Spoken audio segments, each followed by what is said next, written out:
Good evening from the Dementia Diaries. For those of you who might recognize me or know me, please don't disclose my name or where I live.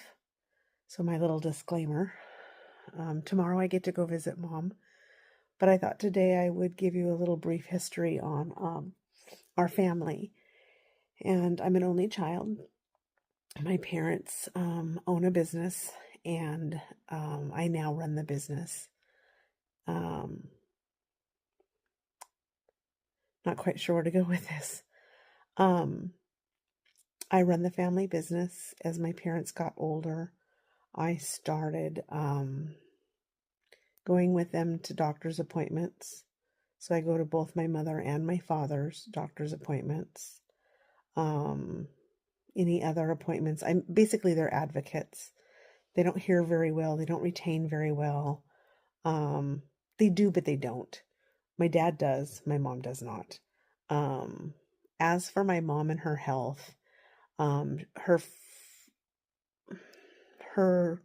mental breakdown or crisis happened in the early 90s.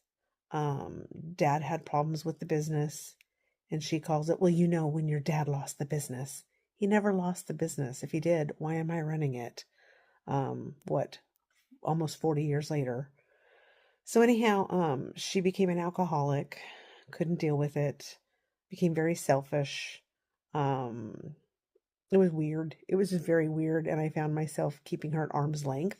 Never stopped loving her, but I just lost a lot of respect for her. My dad, poor him, he had to live with her. I was out on my own at that point. I wasn't married yet. Um, and that's kind of where it all began. She had a breakdown. We had to go to the house, get her. My dad was in a meeting. I had to call a girlfriend of mine to go to the meeting to get my dad out of the meeting. He was leading the meeting, so when she got there, he was at the podium. Um, God bless my friends.